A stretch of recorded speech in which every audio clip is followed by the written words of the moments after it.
بسم اللہ الرحمن الرحیم۔ ایمانی اور اسلامی تحریک کی خاصیت یہ کہ اس کو اگر اپنی روح اور وجود کے ساتھ اٹھایا جائے تو ہر اس آدمی کی دل اور وجود کو روشن کر دیتی ہے جس کے دل میں روشنی قبول کرنے کی صلاحیت باقی رہی ہوگی۔ پیغمبر اسلام سیدنا و حبیبنا محمد رسول اللہ صلی اللہ علیہ وسلم خود سراپا ایمان اور اسلام بن کر اٹھے، تو آپ صلی اللہ علیہ وسلم کی ایمانی اور اسلامی شعاعوں نے سیدنا ابوبکر صدیق کی فطرت کو جگایا اور بھڑکایا۔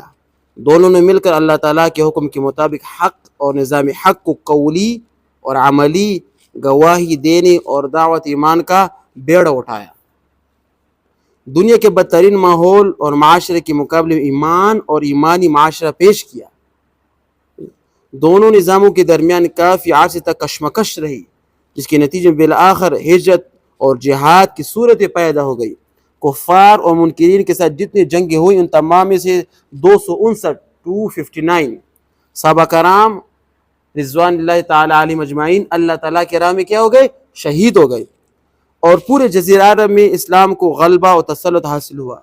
پھر یہی غلبہ اور تسلط برابر پھیلتا اور بڑھتا رہا، حتیٰ کہ پوری زمین میں لوگوں پر مسلمانوں کو بین الاقوامی غلبہ اقتدار حاصل ہوا، اور مسلمانوں کا یہ غلبہ 1000 سال تک باقی رہا۔ اس کے بعد مسلمانوں کا شیرازہ بکھرنا شروع ہو گیا۔ اب کہتے ہیں کہ مسلمانوں کا شیرازہ کیوں بکھرا؟ مسلمانوں کا شیرازہ کیوں بکھرا شروع؟ اس کی وجہ کیا تھی؟ اس کا مختصر جواب یہ کہ مسلمانوں کی اجتماعیت سے روح ایمانی پرواز کر چکی تھی۔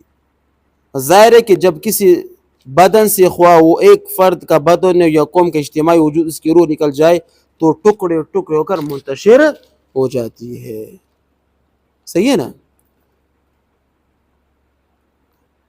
اس کا مطلب یہ ہے کہ حضرت محمد صلی اللہ علیہ وسلم جو ایمانی تحریک شروع کی تھی نا، اس کا سب اثر کس پر ہوا؟ صحابہ کرام پر ہوا۔ تو صحابہ کرام کی جماعت ہے اور اس کی تعداد کتنی؟ تقریباً 1,24,000 کم و بیش تھی۔ ان لوگ کے اندر کیا ایمانی طاقت تھی، ایمانی طاقت تھی۔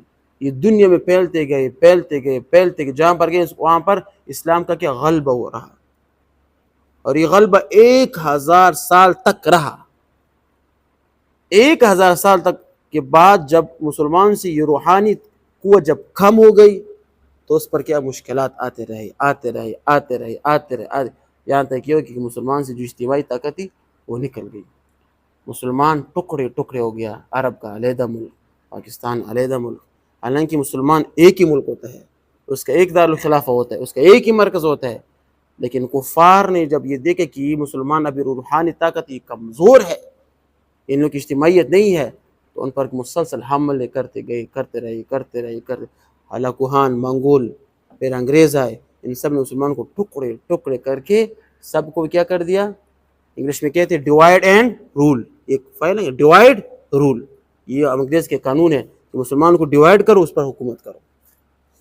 اسی کے تحت یہ سب ابھی دیکھو سب ہم پر حکومت کر رہے ہیں۔ ہم یہاں پر بیٹھ رہے ہیں، ہمارے جو ملک کا وہ ہے اسٹیٹ بینک کا جو پریزیڈنٹ ہے وہ کیا ادھر سے آتا ہے۔ ہمارے جو ملک میں ہے نا، اس ملک کے اداروں میں کیا انگریزی قوانین لاگو ہے۔ شریعت کی بات کرو تو پھر یہ ڈر جاتے کہ کیا کر رہا ہے، یہ کیوں؟ روحانی طاقت یہاں سے کیا ہو گئی؟ پرواز کر چکی ہے۔